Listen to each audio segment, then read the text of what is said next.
Well, hello, everyone, and welcome. I'm Mark Nelson, Professor of Accounting and the Ann and Elmer Linseth Dean of the Samuel Curtis Johnson Graduate School of Management, which is one of three schools that make up the Cornell Esg Johnson College of Business. I'm pleased to welcome you to this timely event, sharing thought leadership about this important moment for the world of business and sustainable, responsible finance. We're here to talk about models and priorities for investors that we're currently seeing change in today's marketplace. I encourage you to place any questions you have for us today in the chat function, and we'll get to as many as we can before the end of our session. So let me start by introducing our two distinguished panelists. First, Angela Mwanza, MBA 2000, is co-founder of Evergreen Wealth Management at UBS Private Wealth Management. Angela has clients across the US and Canada. For over 21 years, she has specialized in advising substantial families on sophisticated investment strategies, with implementation focused on providing alpha, managing risk, liquidity, and socially responsible and impact investments. She also focuses on family business succession planning and family governance, impactful philanthropy, and values-driven wealth planning, as well as engaging the expanded family to ensure the next generations are set up to be good stewards of wealth. Prior to joining UBS, Angela was a private banker at Lehman, having begun her career at JP Morgan Private Bank. Angela serves as a director of the publicly traded company Jumia, coined the Amazon of Africa, as well as on the boards of several nonprofit organizations. She is a very active Cornellian and has served Cornell in many capacities. She currently serves on the board of advisors of the SC Johnson College of Business and is the SC Johnson College representative to the Cornell Alumni Trustee Network. Angela, thanks for joining us. John Tobin de la Puente is a tropical ecologist and a corporate lawyer with over 2 decades of private sector experience prior to joining the faculty at Cornell. John is a co-founder of the Coalition for Private Investment and Conservation and has extensive leadership and governance experience in the growing area of corporate sustainability.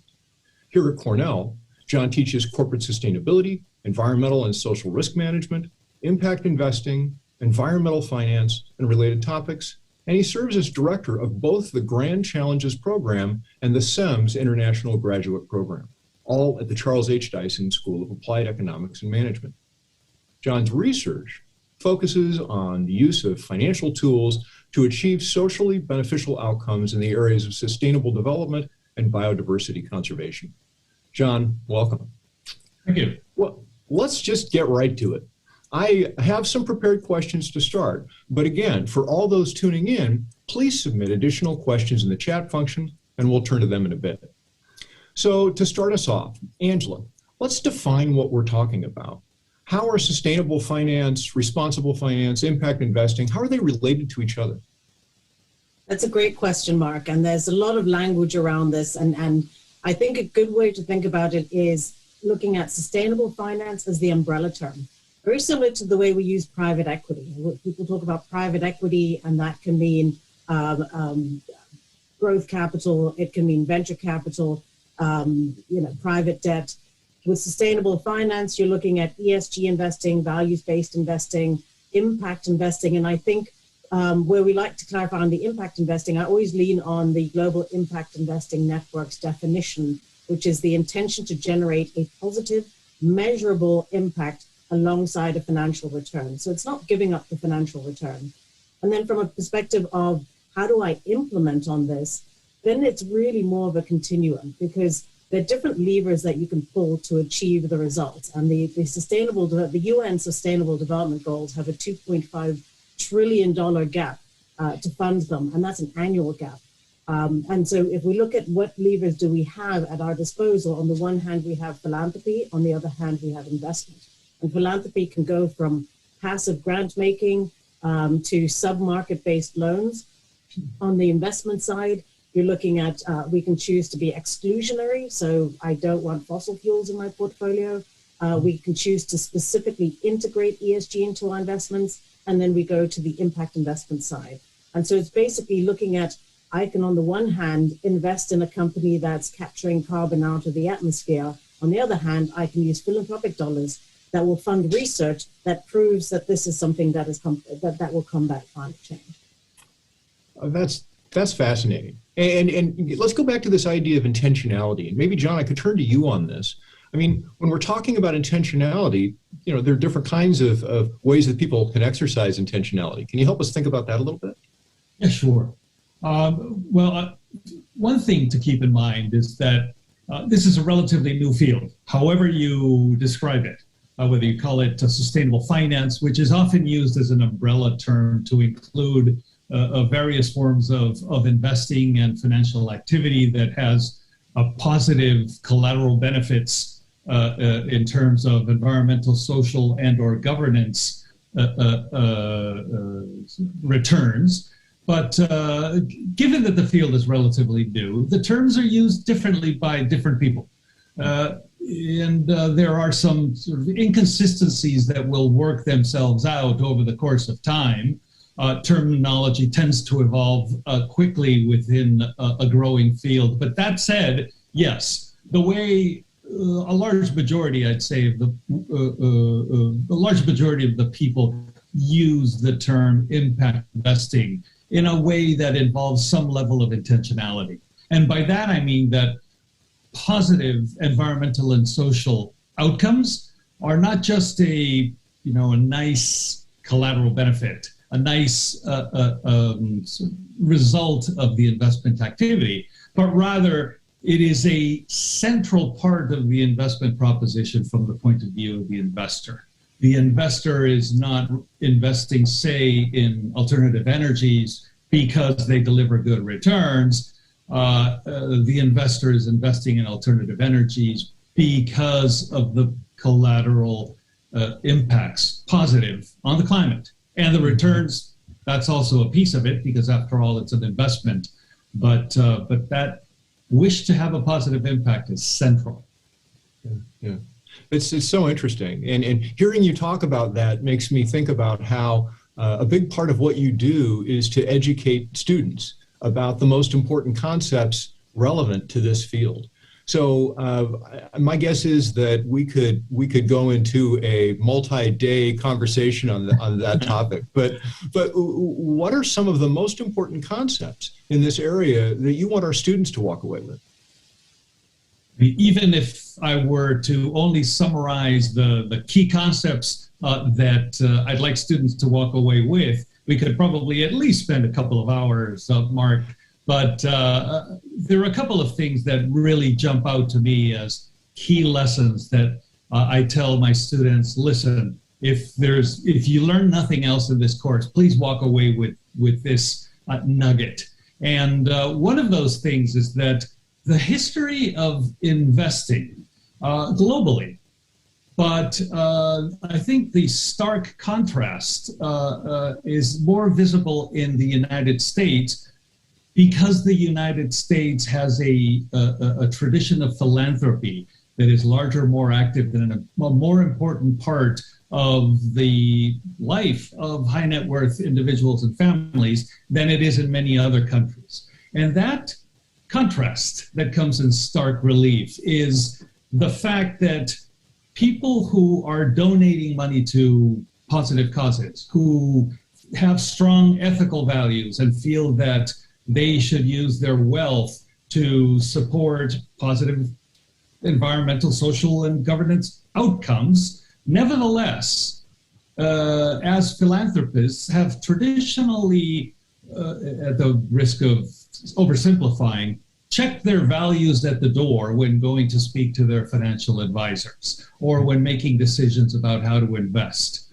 How to invest traditionally is a values-free proposition that is based on risk-adjusted returns on investment, measured in monetary terms and nothing else, as opposed to what we're seeing now, and which I personally believe is a more consistent way of investing. If you're a philanthropist and you feel that you should use your wealth to support certain causes, the world of investing is becoming less and less values-free, and the lack of alignment between an individual or a family's values or an institution's values and the way they invest their wealth, that complete lack of alignment is slowly but surely disappearing. And this is something Angela could probably speak about for a long time.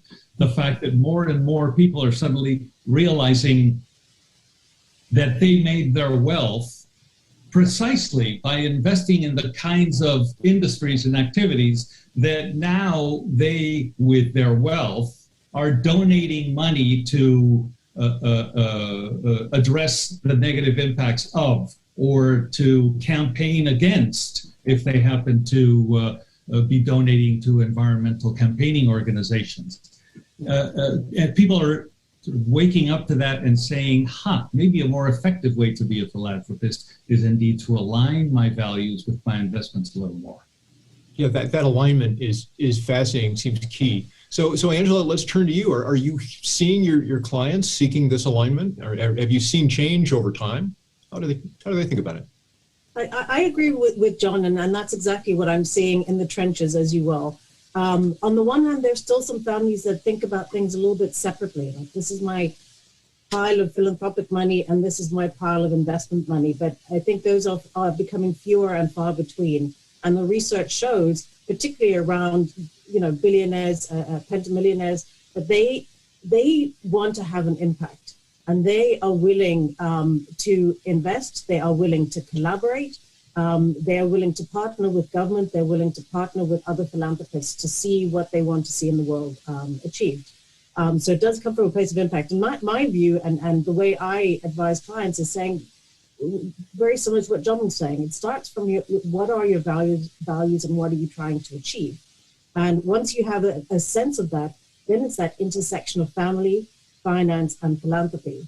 So if I care deeply about supporting women and girls, then I can't have an operating company where I don't have any senior management that are women. I can't just give money to the Girl Scouts from my foundation and not really live it in how I engage with my entire family. And so we get very deep into the conversation around, how do I look at being impact in my philanthropy, ensuring that my investment portfolio, as much as you can, this is a young space, so it's not without, it's not without its challenges, it's not without its greenwashing here and there, but to really try as best as you can. I always say sustainable investing is a little bit like recycling. You put it in the right bin and you hope that good things will happen with it.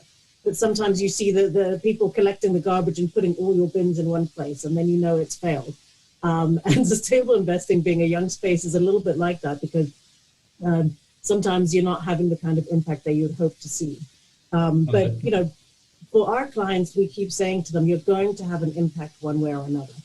So one, know what you own and ensure that you have a sense of, okay, I'm fine with that. I'm fine with having fossil fuels in my portfolio. I'm fine with having companies that have no diversity on their boards. Or if you're not fine with it, then let's do something about it. So just bringing this intentionality to it. But yes, we're seeing more and more families fusing how they look at their values and implementing it in how they engage with the family, how they engage with their finance, and how they engage with their philanthropy.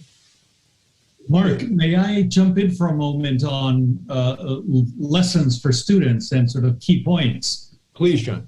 Two more of those Angela just touched on. One is the issue of metrics, and that is a huge issue. In the area of climate, it's made a little bit easier because there are clear goals, 1.5 C or 2 degrees Celsius as a maximum warming.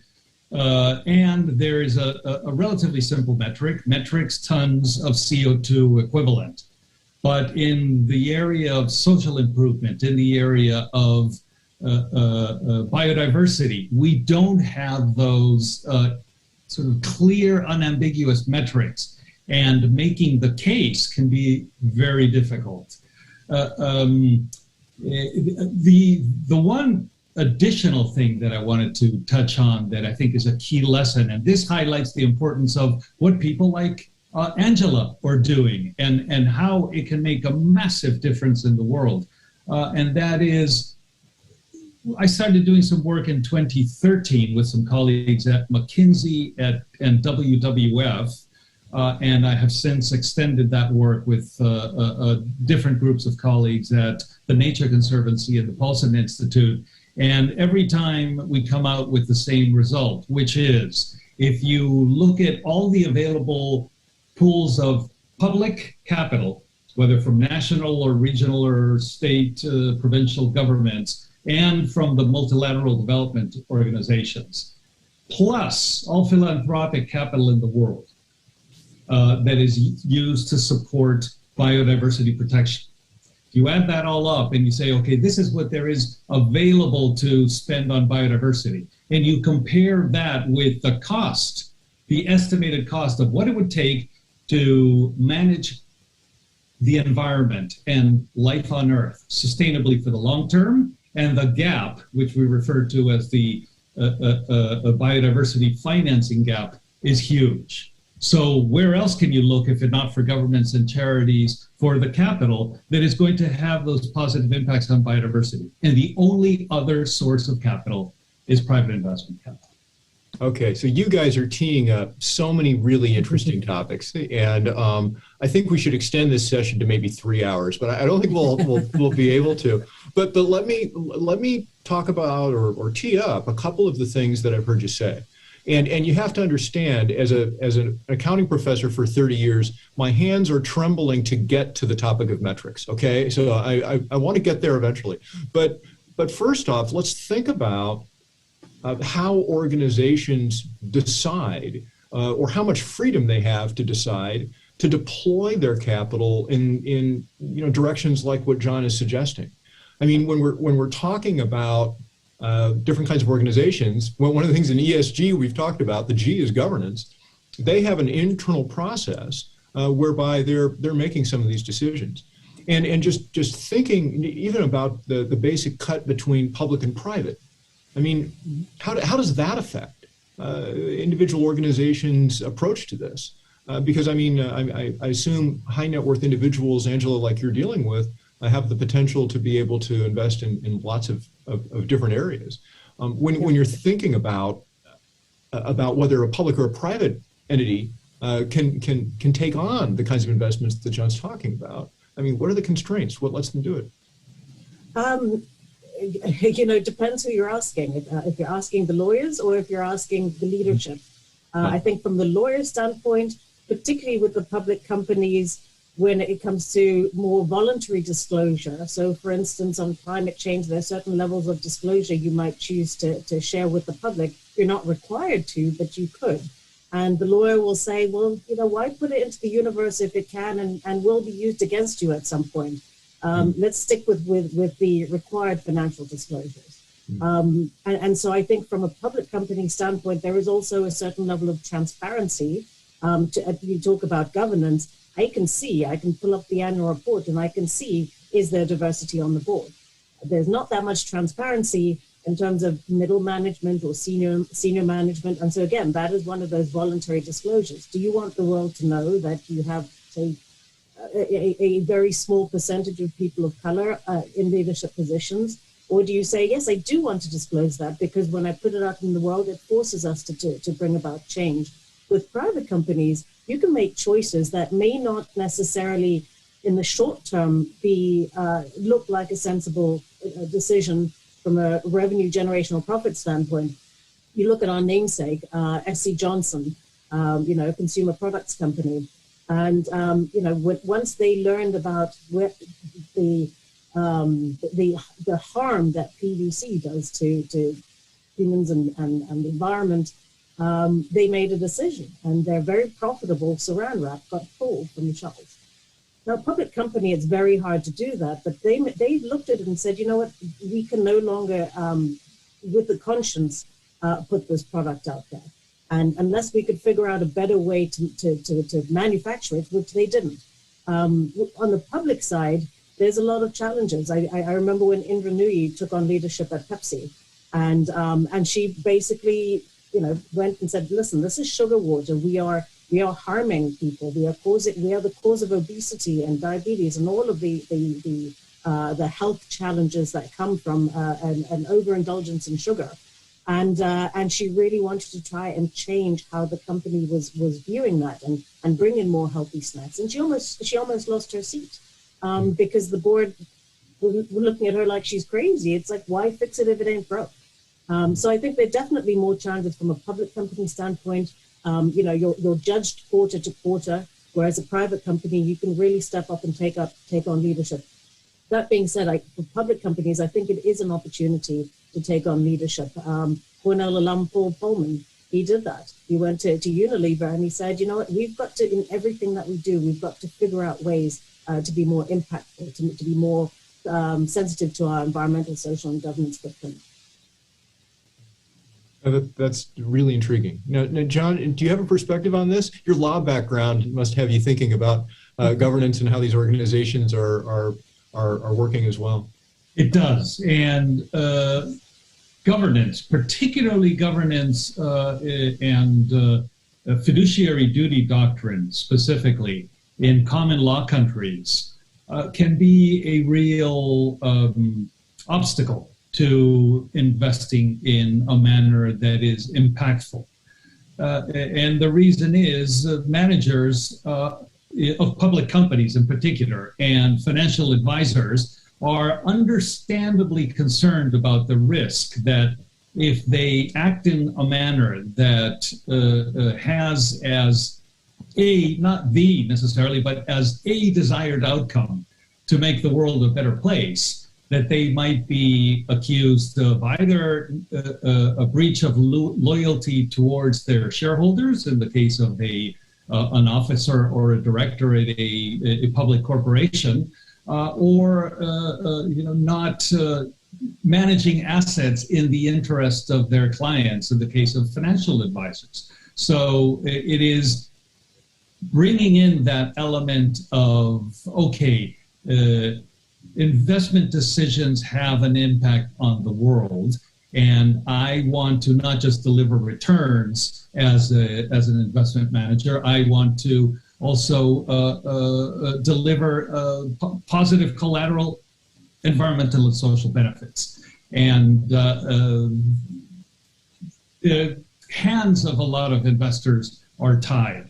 In the case of public versus private companies, the situation there is interesting because by definition, private companies are closely held by individuals or families. And since individuals or families are unlikely to sue themselves or the companies they own over the philanthropic activities of the company or the sustainability initiatives of the company, they have more autonomy.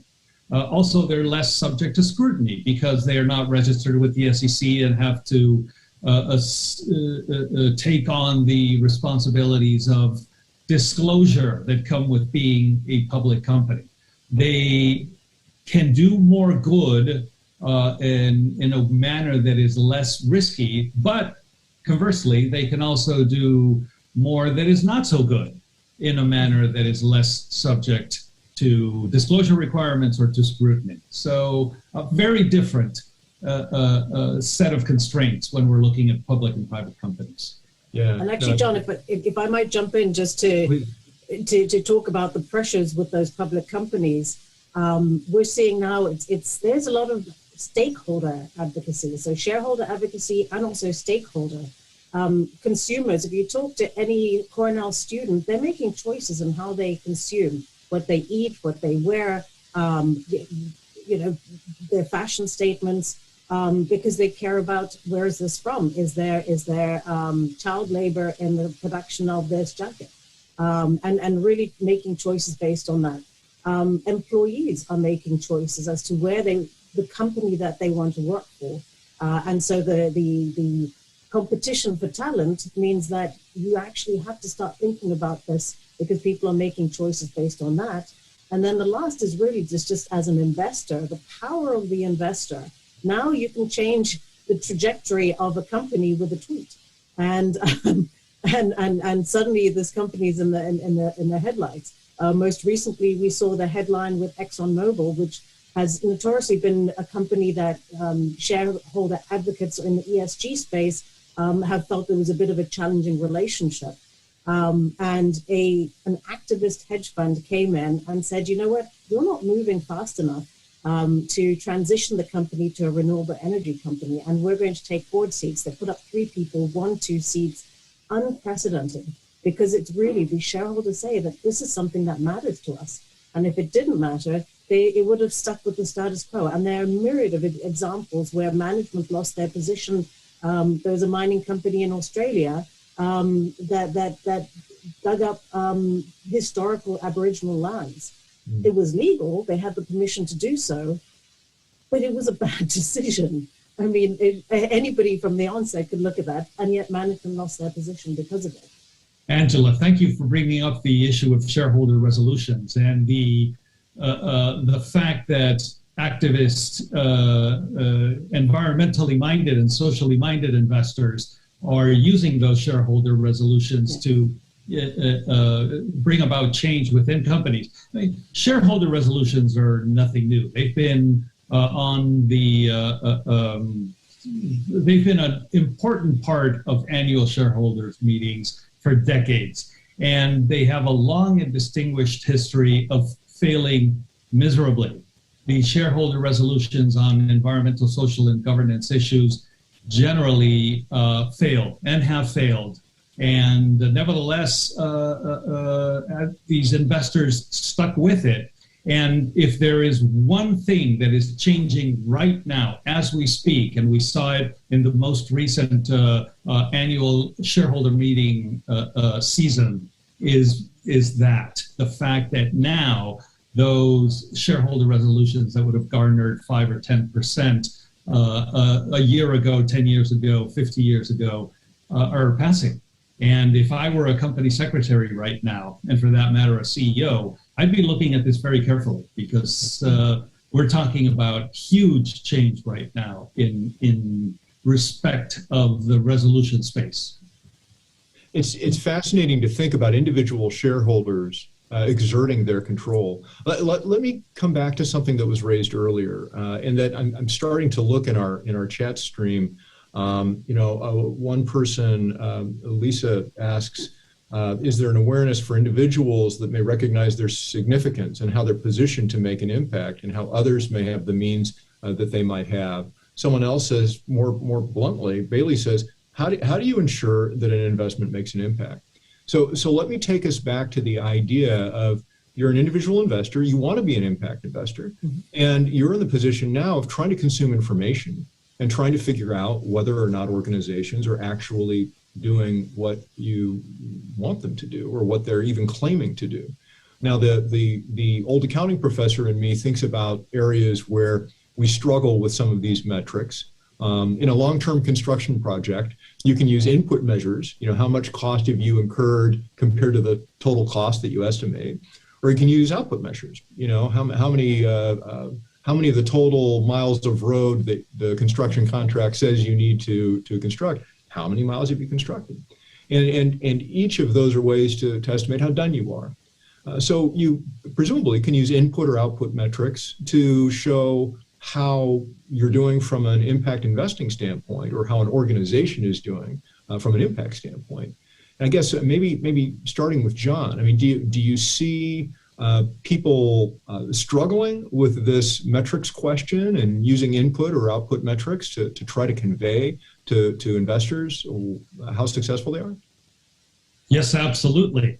And input metrics are relatively easy to find and to use, but they don't tell you very much, because just because you spent $1 million on some community engagement program, for example, doesn't really tell you if that had a positive impact on people's lives. So those input metrics, while nice and lend themselves to good just so stories and photo ops, really, when it comes down to it, they don't tell you very much about the world.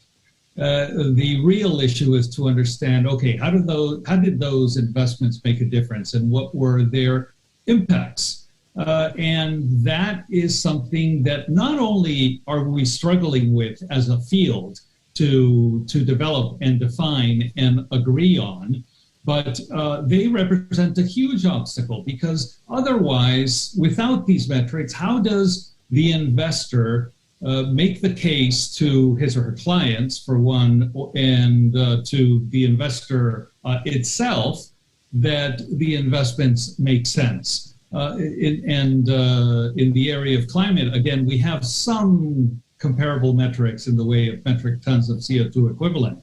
But in biodiversity, where one company is trying to reduce its impact on deforestation, and another company is trying to ensure the culture of indigenous peoples where it has a mining operation is maintained, and there is stewardship. And the third company is looking to reduce its pollutant production and its impact on rivers. How do you, if you're the investor, how do you compare those three investments that have three different objectives, and that even if you had good output metrics, they are in no way directly comparable? That is a huge challenge.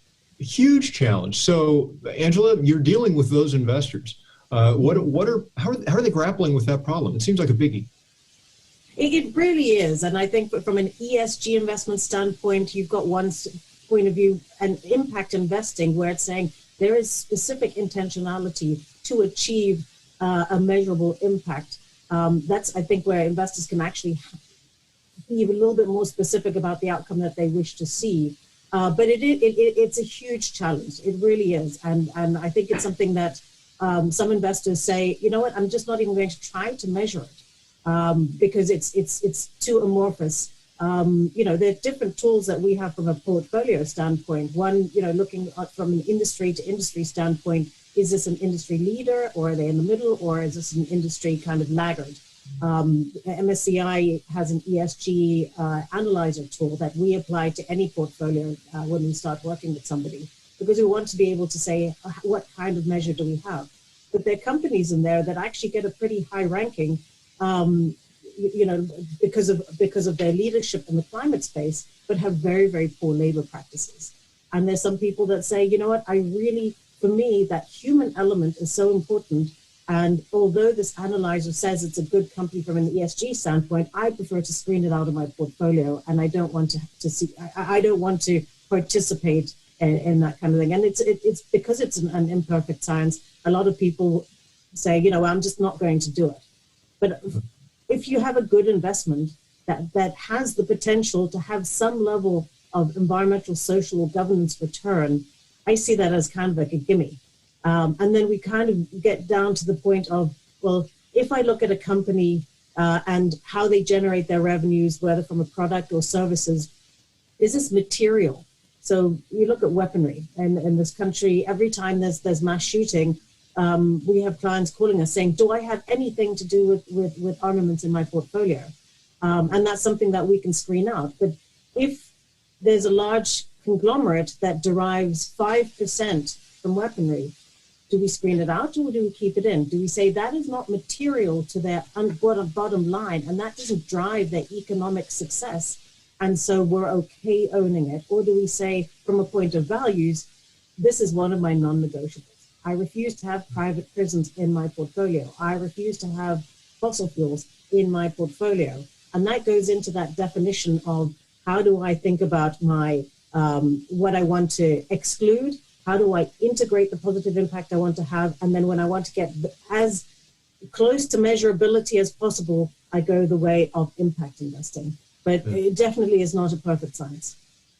And John, how do you think about that portfolio idea? How do you, this idea that companies are painted black and white when in fact there's so many shades of gray? My entire approach towards this field is that there is nothing black and nothing white, because even the companies that you might view as having the most nefarious impacts create jobs, and in most cases at least, generate corporate tax revenue for states and the federal government, and somehow create wealth. Some of the quote best unquote companies out there all have negative impacts. We talked about Unilever and Paul Pullman a few minutes ago. What they have done as a public company has been remarkable. And frankly, the fact that we're still talking about Paul Pullman's 10 years as CEO of Unilever, when he left the job now close to 2 years ago, I believe, as a sort of an example of how this is done right at a company level, is to me an illustration of how few other really good cases there are. But again, Unilever has done a number of positive things in the ESG space, but in reality, they are one of the largest buyers of palm oil in the world. And as such, they have made a contribution, whether they like it or not, to some of the most tragic stories in biodiversity loss of the latter part of last century and the beginning of the 21st century. They recognize it. They are trying to do something about it. But the reality is they have an impact. So long story short, it's all shades of gray. Yeah. And an organization, of course, has the incentive to look as environmentally, as ESG appropriate and focused as possible. We've got in our question stream, we have a few people asking about this. G says, to add to these questions, for many companies, ESG seems to be an annual report exercise. How do we differentiate financing a company with real ESG impact versus one that is good at marketing it? Alec writes, many companies still don't believe in ESG. However, they are greenwashed just to look good. How do you deal with those companies and call them out? So this gets at the idea of metrics, but it's also a broader question. I guess maybe I'll start with you, John. How do you respond to that kind of a question? Okay, well, I'll take the contrarian view here. And I will say that when I learn of a case of greenwashing, I am encouraged. I think it's great. And let me explain why. When we see greenwashing, what does that tell us? It tells us that even the most recalcitrant companies are recognizing that this stuff is important and that customers care. It is, I enjoy seeing, or I am encouraged by examples of greenwashing precisely because they tell us that people find that this is a crucial part of of operating a company in the world. And if it happens to be that they're not really having positive impacts, but only making pretend and hiding behind the facade of green when it's really greenwashing, don't worry. There are activist organizations out there who make a living and who mobilize their donor bases precisely by unmasking those who are talking the talk, but actually not walking the walk. And I could, there are even specialized groups. I could talk about Banktrack, a coalition of environmental organization that focuses exclusively on big global banks to call out what they view as examples of greenwashing or inappropriate investing. There are watchdogs out there. Worry not. Try to see the bright side of greenwashing. It means people are waking up. This makes me think back to when Angela was saying that public companies' legal departments say, well, hold your horses here. Be careful what you claim because you're going to be held accountable for it, right? Yeah. But regulation isn't far behind. I think we're going to start seeing regulation in Europe. They're already ahead of the curve. It's going to come to the US, and soon most public companies are going to be required. And I think that's where organizations like SASB, the Sustainable Accounting Standards Board, will come in and say, if you are in this industry, these are the material aspects that you need to report on, and it's going to be something that's transparent. So it's one of those risks that I think leadership needs to get ahead on. Agreed. I have to brag a little bit. One of our former PhD students, Jeff Hales, is very involved in SASB. And it's been fascinating seeing the work they're doing. It's really cool. We're getting short on time, but let me ask one more question that I thought was really pretty interesting, and that is another one from Jay, and that is with respect to almost the other end of the project lifecycle. So we've been focused so much on organizations, but what about projects? What about new organizations? What Jay says is, there's large investor interest in sustainable investing, but often it's mentioned that there's a lack of investable projects in this space. Since many of these projects are long-term projects and success is uncertain, how do you think this gap can be bridged? I mean, it's almost getting from an individual investor standpoint at the idea of, do you involve yourself in venture capital, or do you involve yourself with large organizations and try to see what they're investing in? Any responses there? Maybe Angela start. Yeah, I mean, I think when it comes to impact investing, most of the investments will be in the venture space. Venture by definition is going to be riskier, and you're not going to put 100% of your portfolio into a risky endeavor like that. So then it comes back to, well, as an investor, you have agency, and you can state what is my own thesis, what are my own values, and I said it before, my non-negotiables. How do I define that? And I think that's really important, is when defining what I'm okay with, and then know what you own, so that you can actually make a change within your portfolio and select it. And then you have to do the due diligence, like any investment. You do the due diligence and determine, is this a good investment, bad investment? What does management look like? Do they have the experience, or do I want to take a bet on them?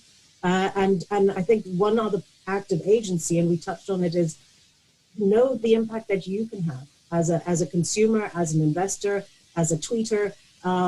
You have an impact, and so who do you know? Which groups can you get involved with? Ceres is a group that's very well known, that works very, very closely with management to help steward them to become that better ESG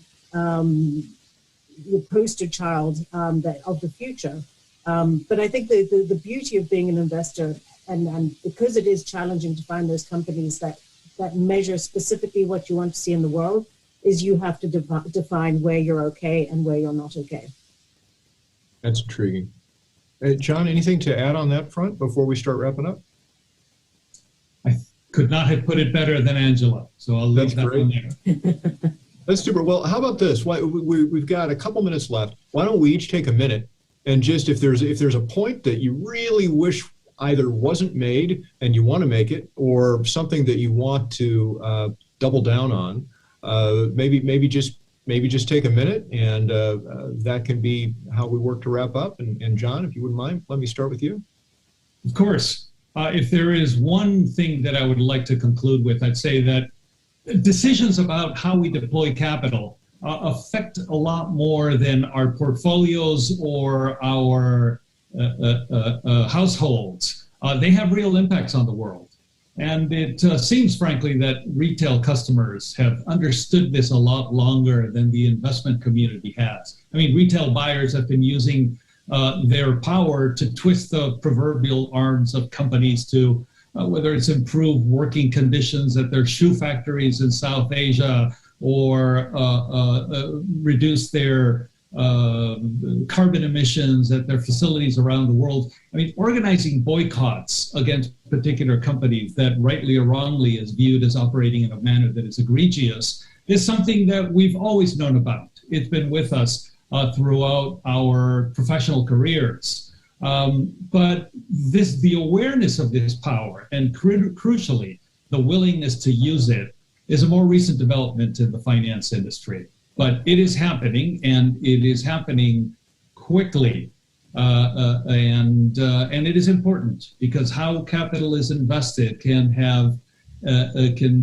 result in a very marked steer out there in the real world. Yeah, great point. Angela? Well, I would say, I talk about agency as an investor. I think it's also to take agency as a human. what 2020 taught us with the killing of George Floyd and the Black Lives Matter movement has really challenged organizations to step up and disclose their shortcomings in terms of diversity within their companies.